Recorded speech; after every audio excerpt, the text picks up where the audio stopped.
And we are live. Welcome, welcome, everybody. I am Alexandra Keene, and I am kind of moderating today's Get Creative, or sorry, Q&A live for the Get Creative podcast. So we have some wonderful guests. Jose, Gordon, and Jason is going to be our fearless leader, kind of asking some pertinent questions about recent deals that have gone through and just kind of what it's like to be a part of the PACE universe and all the value that you can get through it. So I will be in the back, folks, if you need me, but I'll be hanging out in the chat. So feel free to drop any questions if you're joining us live today, and we can bring up your questions to the live stream. Awesome. Thank you so much, Alexandra. Appreciate you as always. And of course, I appreciate the Morbi Media team. Thank you guys for the opportunity to host these events because these stories need to be told. So you guys are out there doing great things. This community is powerful and people need to hear that. So before we get started, a little bit about me. My name is Jason Bates. I am a Sub-2 and a Gator student, as well as a top-tier certified TC. I am the CEO and co-founder of Venture Vibes Fund, where we raise private capital for buying RV parks and other vacation type investments, which seem to be pretty popular right now. So I'm pretty excited about that. And of course, I'm also co-owner of Finish Line TC Services. But the beautiful reason why we're here is not really to talk about me. We're here to talk about Gordon and Jose. So I'd really like to get started with, this is one of my favorite questions is because I like people's origin stories. So Jose, I'll start with you. What were you doing before you entered real estate and joined Sub-2? I mean, nothing really. I worked at Wendy's for like 4 months when I was 15. I've always been an entrepreneur. I've always done real estate. I started when I was 17. Love it. Yeah. Back in New Jersey, my mom, when I was growing up, she did real estate in the mid 90s. So I was the kid in the passenger seat, printing out MapQuest so she could get home to make me some food. I love that. And what makes that powerful is I always tell people that with kids, more is caught than taught. And so watching her drive and desire to run a real estate business actually influence you to do the same thing. So that's huge. Yeah, man. I love that. Gordon, what about you, my friend? What did you do before you entered real estate and joined Sub-2? It's a laundry list, man. I mean, I'm obviously a little older than Jose, so I kind of had a little more at-bats. I spent probably 16 years touring with a rock band as a musical director. I probably spent most of my life as a producer and a songwriter and an engineer. And then the last sort of before I left Los Angeles, I moved from LA to Scottsdale solely to do creative with the Bash Bros. Those are Tyler and Eddie. Yep. And now I've expanded my network and I've partnered with, Shad on the conveyor belt, REI conveyor belt, amazing partner. We're doing some great things, so backing up, when I was in LA, right before I left, I ended up acting and doing a couple TV shows, a couple series, it was pretty cool. And then the strike happened, and then that's how I ended up here. Yeah. Seems like you have a lot more fun in real estate, that's for sure. Well, it's interesting because I started in real estate. I was a licensed agent in my 20s, and I was an agent for 10 years. While I was juggling records and mixing and writing, I'd always my brother convinced me to do it. Like, he was just always on me to get into real estate because he married into a pretty big family that did commercial, and they did a little residential, but it was mostly like commercial. And so it was just sort of the dinner table conversation every night. And so he was always like, dude, you got to get into real estate, And then so he sort of like twisted my arm to get licensed. And then that kind of set the framework for what I'm able to do now, because my entire model is direct to agent and it's working really well. Awesome. I love that. So Gordon, what made you decide to join the community? PACE. I was at a meetup. So I actually wasn't going to join Sub-2. I originally was like, well, I'm already transacting creative deals. I'd done 12 creative deals in 12 months before I signed up. And then there was an event that was at my office at Spaces. So PACE ended up coming to the office, and there was like a big, large event.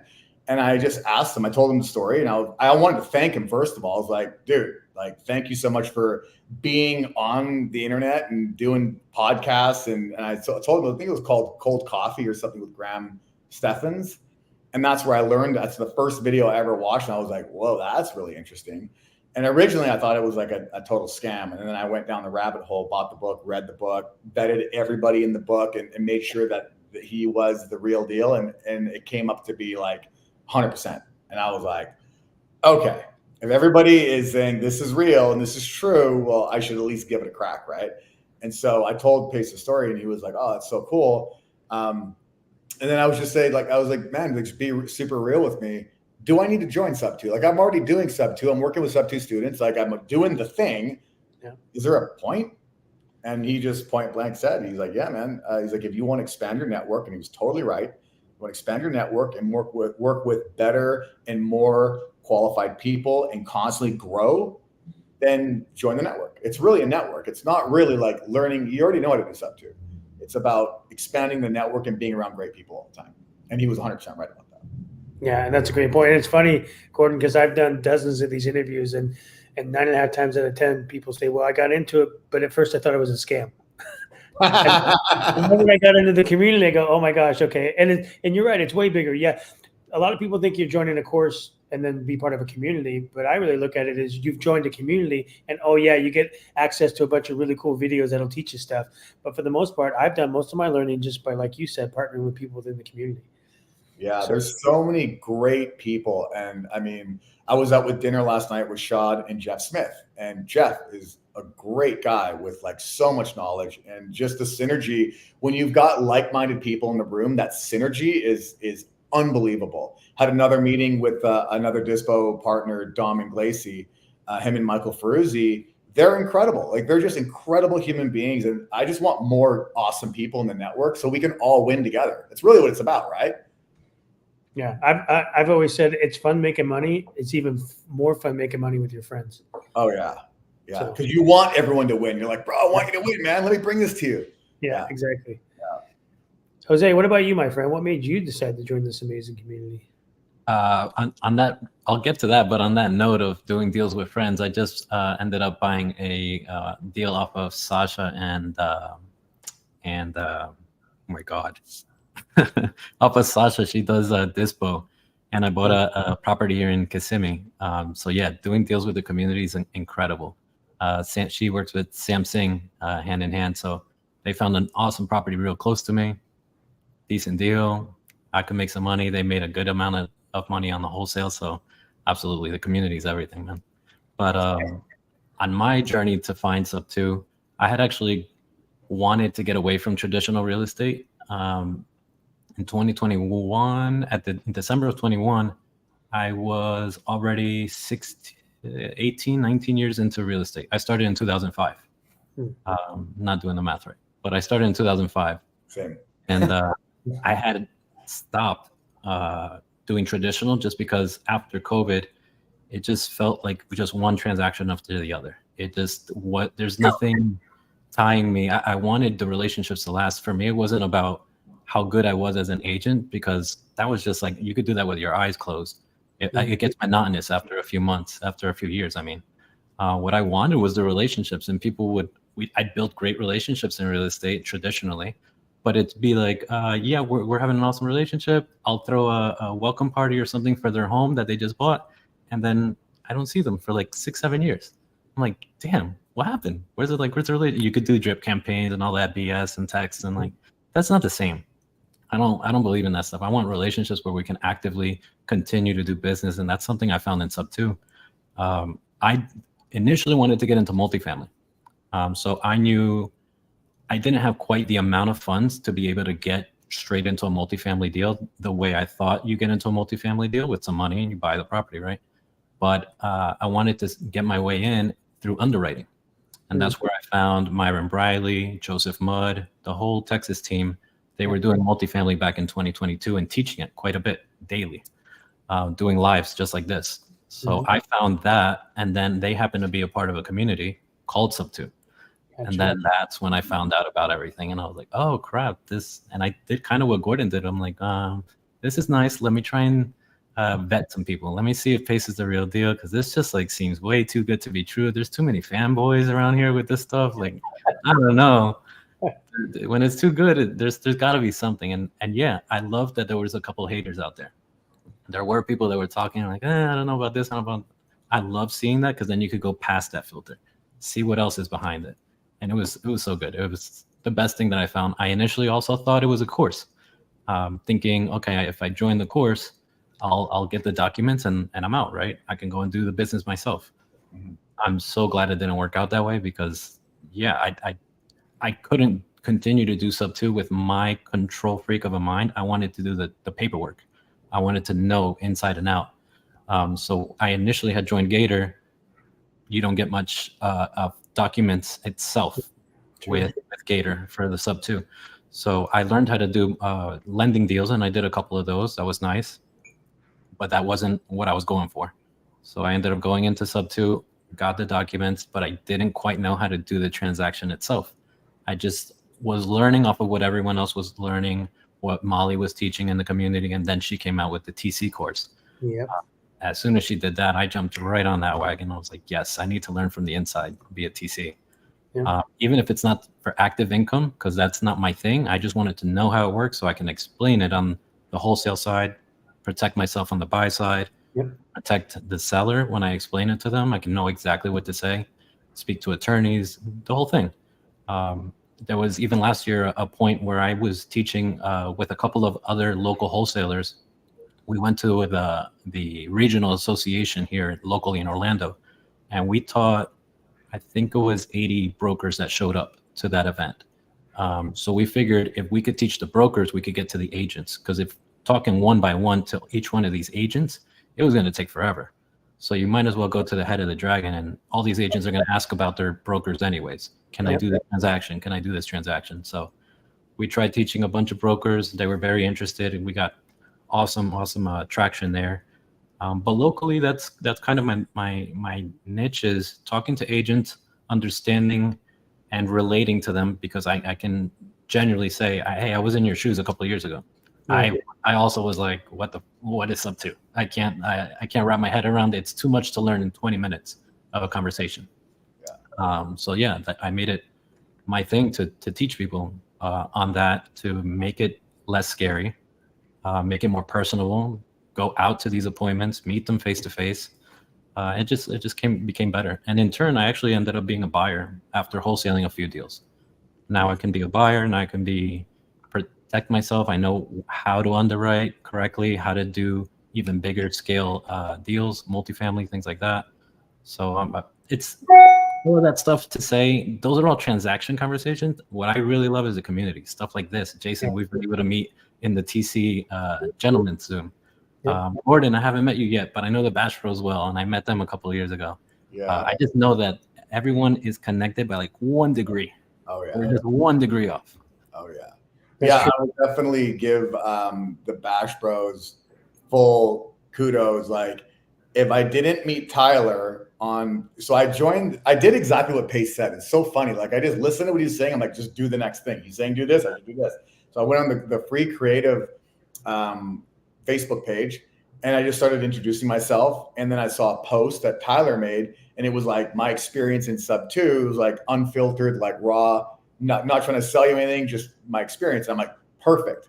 And I hopped on, listened to the story. And then at the end of that call, he had his phone number up, and I called him.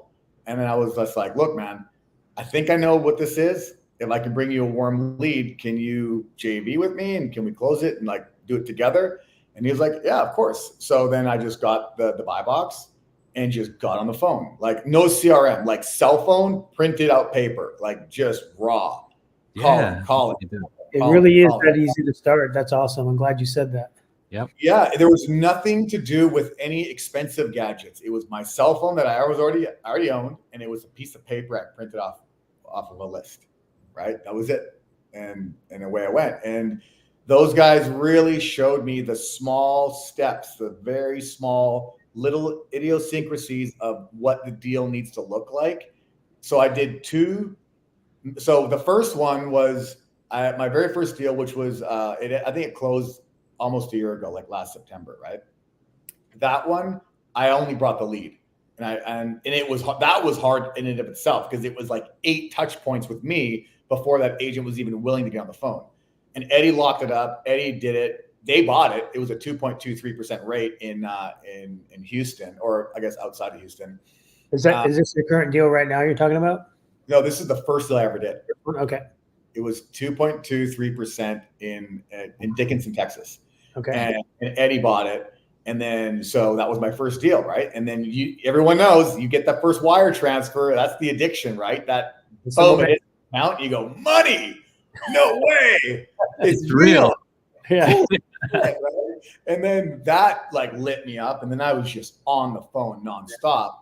And I remember having like nothing really had traction for like a month or two, and I'm like, oh, did I just get lucky? Like, is that it? And then what happened was I had to talk with Tyler, and Tyler's like, bro, this is the game. Like, you're going to have waves. It's up and down. It's staying steady. Keep doing the thing. So you got 1. Let's see if you can get 2. And then the next month, I think I put 4 together. And how that went was, again, they helped me out. They came on the Zoom. They had the conversation with the broker and the seller and the agent. After that, I was like, I don't need any more help. I mean, as an egotistical idiot that I was, I'm like, of course I needed help. Nobody's made that mistake. Yeah. And so I'm like, let me just lock them up on my own. And then I just was going out, and then I was just handing contracts in. And then there was problems. I'd have to like ratchet up, fix this. And Perla Argyle, who I love with TC Deal Pros. Yep. Perla was the most amazing resource. Kind of what Jose was saying. I had a TC that was an ally to me that was saying, hey, we get what you're doing. This is good. But if you could just do this, and if you could just do those conversations kept escalating to the point where my contract was just like on point. And so now my contracts are vetted by the TC from day one, and everybody like, it's clean. Everyone likes it. Everyone is like, okay, that's a great contract. And now it's just like, it's just streamlined. So that was kind of how that. So Eddie and Tyler and Perla, like 100% love those guys. Couldn't have done it without them. Yeah, yeah, and that's a great point. And look, Perla's right on there cheering you on, my friend. Mm-hmm. Perla did DC that deal. I know she did, of course. Perla. Well, here's what I think. Here's what I think the people watching need to know. So you had a piece of paper and you had a cell phone. What was your first assignment fee? So I got lucky because these guys were like, they have such open hearts, right? And that's what I love about this community is everybody has such an open heart. Tyler and Eddie said, well, we're going to buy this. Typically, the assignment fee on something like this is split 50-50 between the dispo and the acquisitions at $10,000. So your end will be $5,000. Okay. But we can do a little thing here. So if you're willing to just take a smaller amount now, we're going to try and wrap this. And we haven't figured our exit out. So if you want to just hold on, we'll make sure we top you up once we figure that exit, if that's cool. And I was like, 100%, I'm fully on board. And they stayed true to their word, right? I got the full 5,000. I just had to wait for it because that one wasn't fully flushed out yet. But they were willing on day one to give me the full side of the acquisition, even though Eddie locked the deal up. Like, Eddie, bro, you fucking killed it. Like, you locked the deal up. There's no way I could have done it without you. Impossible. And those guys lead with an open heart. And I really came into a community of that was the precedent. And so I lead with an open heart. I always try to make sure everybody is treated with respect. And if somebody brings me a lead that's fully ready to go and the terms are already in there, okay, that's a different story than just a warm lead, of course. Yeah. But my point, Gordon, is regardless, you took a piece of paper and a cell phone, and the cell phone can be $89 for a cell phone, monthly service fee, and you turn that into $5,000 by I don't know how many hours of your time. That's the point I want to get across. That's the power of what we're doing. I'll tell you. And 60 hours to do that. It was sorry, not 60 hours. It was 60 dials. I was writing down every address because I wanted to find the metrics on it. It was 60 dials until I got that call. And that was one. It was 1 in 60. And then now my rates obviously improved quite a bit. But originally, and I was cold calling myself up until I want to say like 2 months ago, like until I joined forces with Shad at REI Conveyor Belt. Shad was another level up where he just was the beacon of light. He's like, bro, you're doing a $5 an hour job. Why don't we get you off the list pulling and off the cold calling, bring in a team, you just close. And then now we're scaling like out of control. We've got like 7 members on the team. There's a data team that pulls all the lists. There's like anything that I need, I just email him and he gets it done. And I'm just sitting there in the virtual office just closing. And I feel really blessed and fortunate, right? I would never have gotten there without this community of awesome people coming in at the right time. There's that phrase, when you're ready, when the student's ready, the teacher arrives, the master arrives, right? Well, that's when new teachers and new masters would arrive when I was ready for that lesson. So very blessed and a lot of gratitude. And the beauty is you were ready to accept it, right? A lot of times things come into our life and we don't realize what a gift it is and we just let it go past. So, kudos for you for that. So Jose, what about you? Tell me a little bit about your deal. How did you find it? What was it about? Yeah. My deal was a property down in St. Cloud that an agent had as a pocket listing. He had the relationship with the seller. But honestly, it was in pretty bad condition. Older house, seller's behind on payments. The seller didn't have the funds to fix it up and put it on the market the way the agent wanted. So the agent went out looking for a cash investor. That's what they do. They look for a cash investor that can pay the most money and will try and get some money in the seller's pockets, right? So that's what they did. And the cash investor, another wholesaler, pitched them a cash offer. Wasn't enough to cover the arrears and the mortgage itself. That cash investor hit up my buddy Sebastian. He's in Owners Club, Sebastian Burbano. Shout out to him. He's out there. He's doing a lot of networking and has built a good amount of relationships. So this particular wholesaler went out to him. He knows that I'm a TC, and he was like, hey, I could go ahead and close this, but the paperwork a little bit better than me. We've got an agent. We've got a new cash wholesaler that wants to be explained how Sub-2 works, and the homeowner. There's quite a bit of people that need understanding, and he's like, I just feel more comfortable if you do it. I was like, no problem. So now we've got seller, agent, cash wholesaler, my buddy Sebastian, and then me on this thing. Yeah. I'm the one kind of just showing everyone the ropes and doing the whole thing. And I was able to structure the deal very well, where we got the arrears caught up. We'll do a Sub-2, and I'm gonna end up flipping it. So I dispoed it to someone my father did actually. He found someone in his network that was willing to buy the deal. New person that wants to get into flipping, has some cash. He's worked with builders before, so he was definitely in a good spot to bring materials, because materials are really expensive right now, especially for an older home, wood frame home like this. So he brought in some good materials, and I was like, okay, I could partner with you, but I really don't want to do this flip. It's not my thing to do a 1910, 1920s house. And I've been out of the game from flipping since 21. I stopped. So I don't really have a crew. I'm like, I don't know. I really don't want any part of this. I'm just going to wholesale this thing along with everybody else. Push come to shove, we get to the basically the numbers, right? But we've got way too many people in the way. We've got the seller that needs the funds. We've got arrears. We've got an agent and the cash wholesaler. Then everybody wants a piece. Yep. I'm like, where am I going to fit my piece? How is it like? I don't want a seller coming in paying basically what they're taking over, 100,000 entry. Like that stuff doesn't make sense.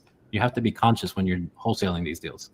So what I did was, I'm like, okay, there's not enough room here. What I'll do is I'll kind of partner with you on the back end side as kind of just an advisor role, and I'll get some, just show you what materials to buy at what price, what labor costs on showers, what I was flipping for 11 years before I stopped.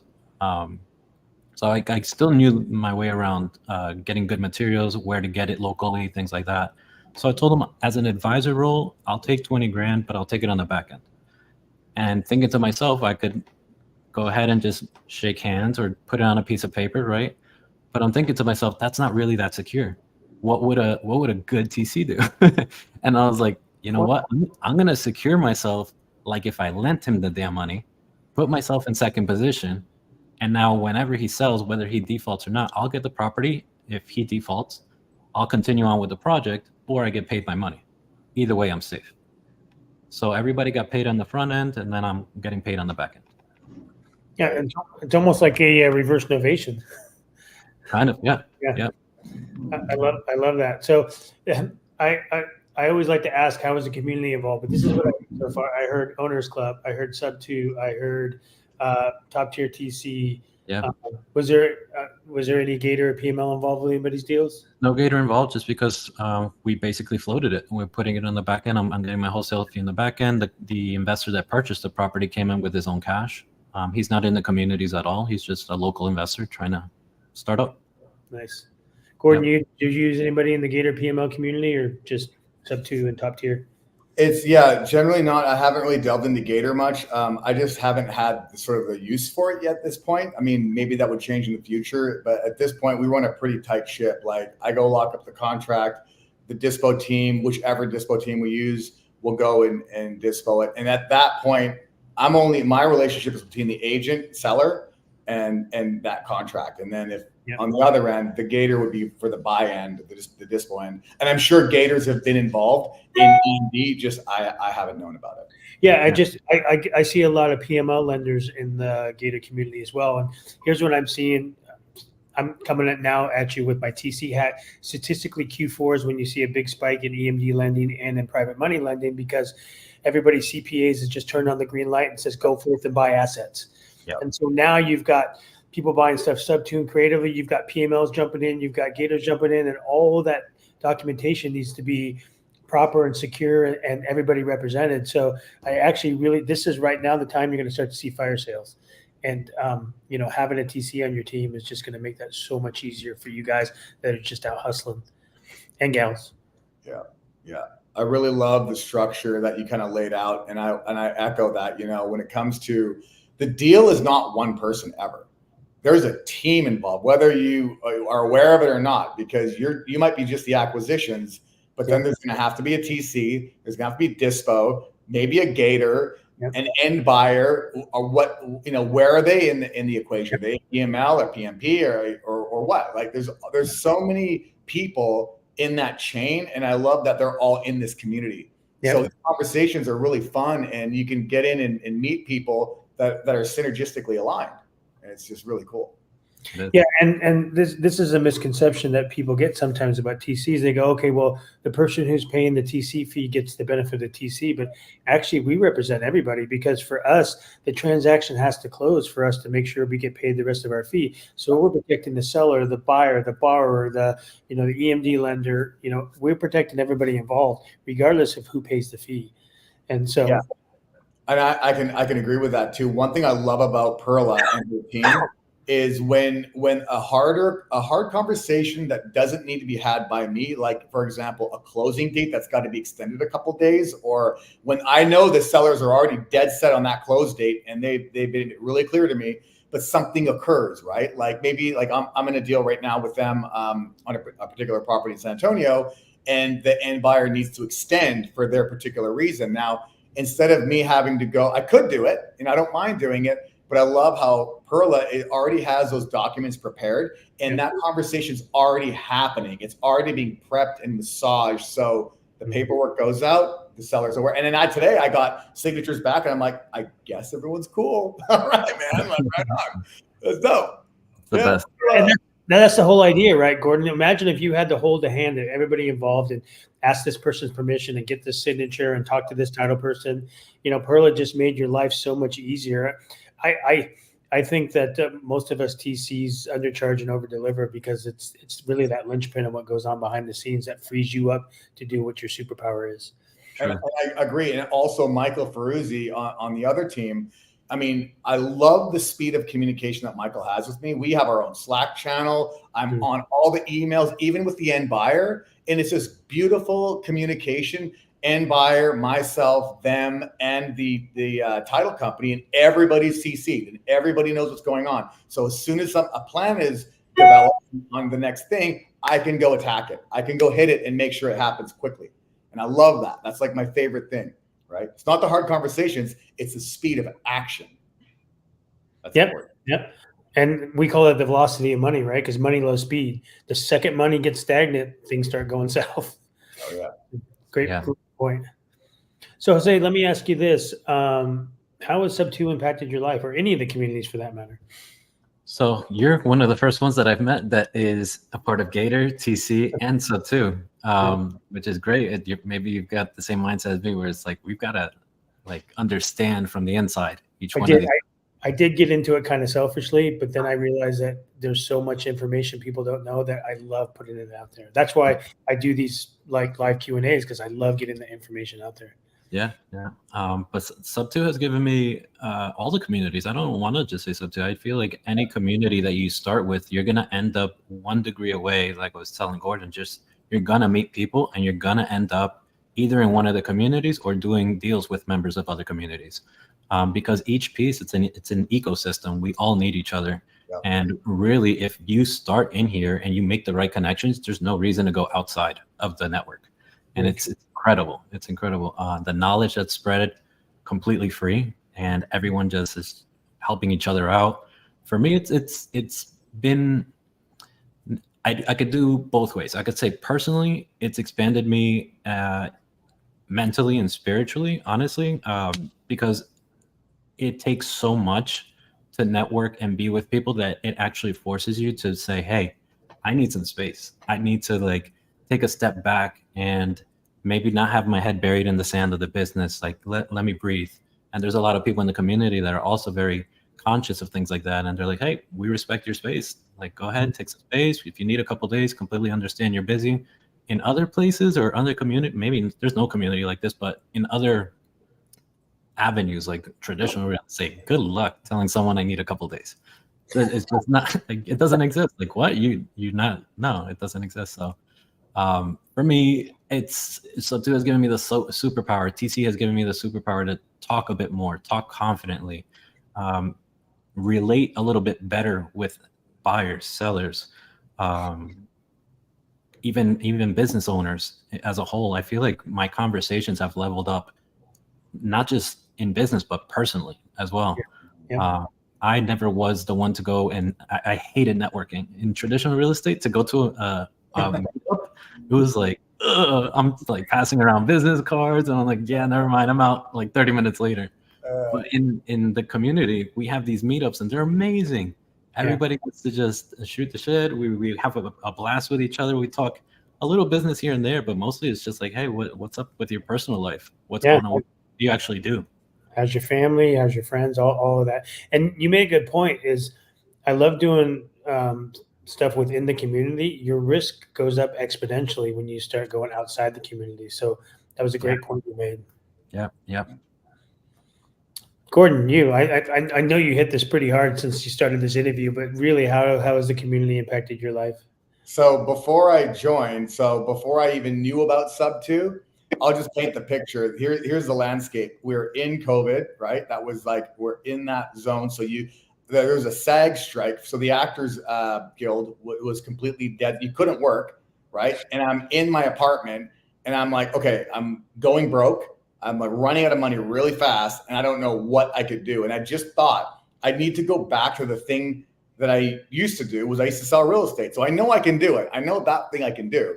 So that was sort of the rabbit hole and the breadcrumb that I didn't know was going to lead me to here. So because of that, I ended up obviously doing deals. I moved to Scottsdale, and now my life is infinitely better and different in a really cool way. So kind of like what Jose was saying, right? Like you're an entrepreneur, you're a business owner, your conversations level up, your spirituality levels up. You think, how can I help other people? You're scaling a business. You're owning a business that's successful. Like, what better gift can anyone give you?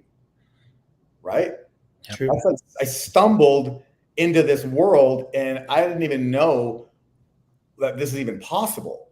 And here I am, working with my partner Shad, and scaling this giant, endeavor that we have. And I'm like, how is this real? Like, all I gotta do is get on the phone and do what I'm good at. Okay, cool, man. And people make money and everyone's happy. I mean, not always, obviously, but like, that's our mission statement is how do we put great deals together where every single person's happy, right? And Pace is the one who started that whole thing, right? Lead with an open heart. And, the go-giver, that whole ideology, doing that as your groundwork and having somebody, and I got to really, honestly, hats off to Pace. I keep saying this because Pace sets the bar of how you should behave.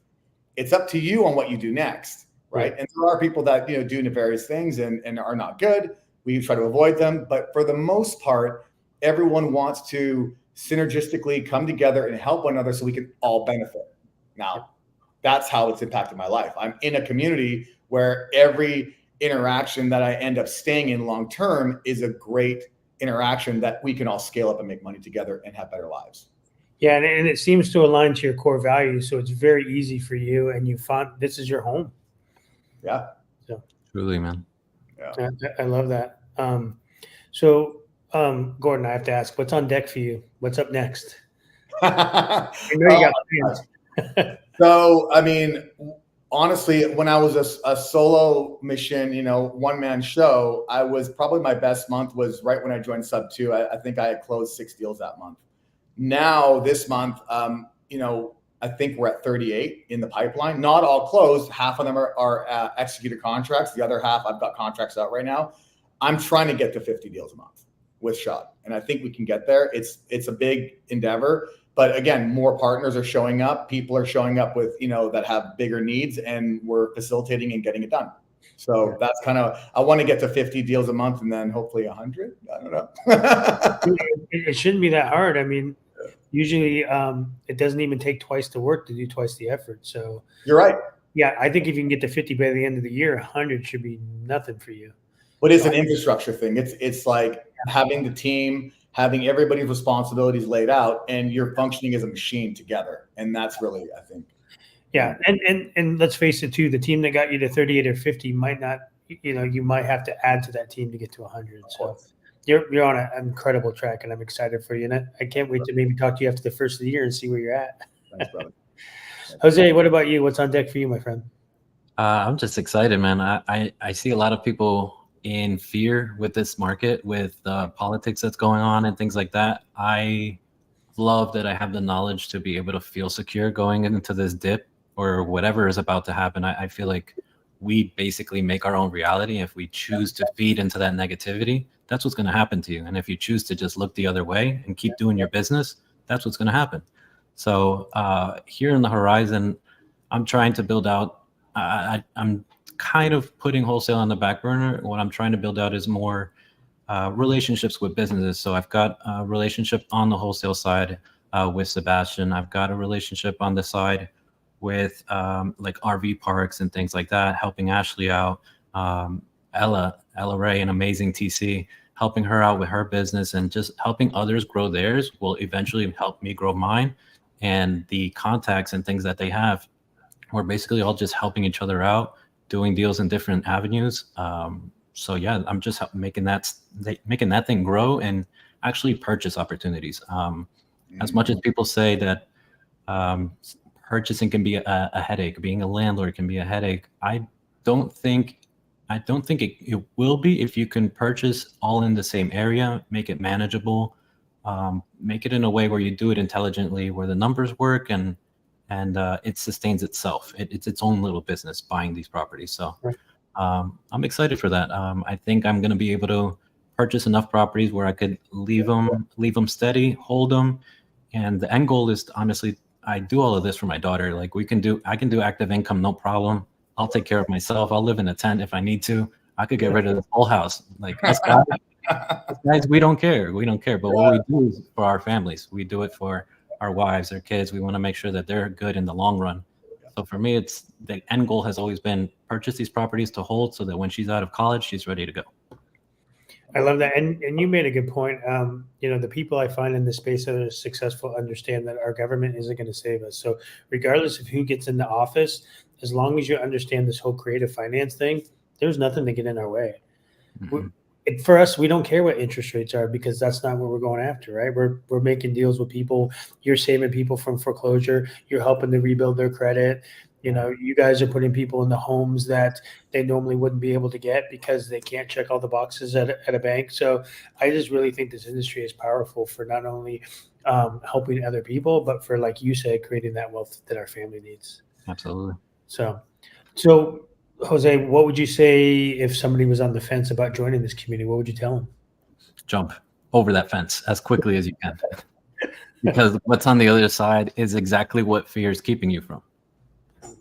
and you'll never grow unless you get over that fear. You have to do something. Actually, someone in one of the challenges that we have inside the community messaged me from, where was he? I think he was in Africa, and no, he was in Brazil. He was in the Amazon in Brazil, and he's joining live and for this week's challenge. He's on my team. He sent me an email saying, respectfully, I'm gonna bow out. I'm honestly way too nervous to even pick up the phone and make a phone call. I'm more of an integrator, but I don't even know what that role means. He's like, I just wanted to email you to let you know I'm not going to participate. And I emailed him back and I said, hey, thank you for the email. Number one, I respect that. I respect someone that says that they can't, like, admits their fears and they can't quite get over it. And I mentioned to him, don't worry, we're going to find the role for you. Like, you don't have to mold yourself and be somebody you're not. If we can talk a little bit more, I'll get you over that fear. I'll hold your hand through that fear. We'll get to the other side. And he ended up being active. Now he's on the team. He's doing stuff. And I'm just like, look, it's that relationship, that relatability. Is that even a word? Yeah. Well, you said the word. Yeah, just being able to understand people and be humble about it, because each one of us were there at one point. We didn't just start out this way. I know I didn't. I was super nervous, and I'm still super nervous now. But I just know how to get over it. I could care less. Yeah, and here's what I've noticed too, because I've interviewed a lot of people. Most people aren't fearless. They just understand what fear is, and they use it as a motivator rather than stopping them from what they want out of life. Yep. So that's a great point. Gordon, what would you say to somebody who's on the fence? I would say you got to be in one of two boats. If you believe in yourself, exactly what Jose said, jump in the fire immediately. Because if you believe that you can do it, you're 100% in the right place. Even if you don't know, there's so many people in here that'll hold your hand and are willing to get you where you need to go. So if that's it, that's really the requirement. Do you believe in yourself? If you just want to watch YouTube videos, we're going to watch YouTube videos. But yeah, sure, they're free. But right. And I don't think the community is for everyone. I think it's for people that have an inherent feeling. Like, I had this inherent desire. I wanted this more than I wanted to breathe. You know what I mean? Like, imagine that you're underwater and you just want to breathe. That's how bad I wanted this. That's really the driving force. You don't have to have all the knowledge, because people will help, right? People like us in the community will help, right? Yeah, and that's huge, because a lot of people think they join a mastermind, they join a course, and they think, okay, it's easy. I push the easy button, it's get rich, the whole 9 yards. It's not easy. It can be at times. It's not easy, but if you're willing to do the heavy lifting, there's no shortage of people that aren't willing to line up to help you. And that's the point you're making. And I think all of us who have been in this community for any amount of time have seen that, whether we've given some of our time and energy or taken someone's time and energy, we've all become successful because of that. 100%. I 100% agree. And, there's people on my team right now that are getting their very first deal ever. And I remember before I even joined Sub2, I got a Sub2 student their first deal before I joined. And that made me feel so good, because I was already giving back in a community that had given me so much. You know what I mean? And I'm definitely of the mind that if you have a cell phone and you can get a list, I can get you that deal in 30 days. 100%. Just warm the lead up. I'll show you how to close it. I'll get you that close. I just want to remind everybody again that Gordon had a piece of paper and a cell phone, and he made $5,000. Some people can go 6 months and not make $5,000. You did that, in an afternoon. So that's very powerful. So, Gordon, you're doing huge things, right? There's no doubt about it. You're moving a shaker. You're doing stuff in the community. How can someone get a hold of you if they want to connect with you? jvwithgordon.com. Just go to jvwithgordon.com. You got my cell phone there, text, Instagram, email. Just hit me up. Let's talk. Would love to help. Awesome. Jose, what about you, my friend? I used to tell everybody to DM me, but then my DMs would get flooded. So now I'm just like, text me or just straight call me. I'm going to miss your phone call. I'm going to miss your text, but I'm going to message you back. I'm going to call you back, because I don't know. I have 2 lines right now. One is for sellers and one is for actual, like, the community. So this is my community line. Like, if somebody actually calls, I know it's someone that needs some help, wants to JV, things like that. So you've got to separate it. When you get really busy, I feel like it's really important to get back to people, but it's tough to get back to people. And it's something you learn. It's an expansion in all different ways. That's powerful. Jose literally has a phone line for helping people. How cool is that? The lifeline. I love it, man. I don't know what to say after that. That's a mic drop right there. I appreciate you guys' time. This was amazing. I love hosting these because I get so pumped talking to guys like you and gals like you that do stuff like this, because it just remotivates me to keep doing what I'm already loving to do. Absolutely. And I love that the idea, Jason, that you were bringing up earlier about like not letting fear hold you back, because it can be really scary. All the stuff that y'all are doing is absolutely incredible, almost mind-boggling to the point where like, is this actually real? Like we were talking about earlier, but it is. So super cool. Love to hear that you're surrounding yourself with people that are going to lift you up. And yeah, so glad that you all were able to come on today, and we will hopefully see you all for the next Q&A live stream. Sorry, this coming Tuesday. Sounds good.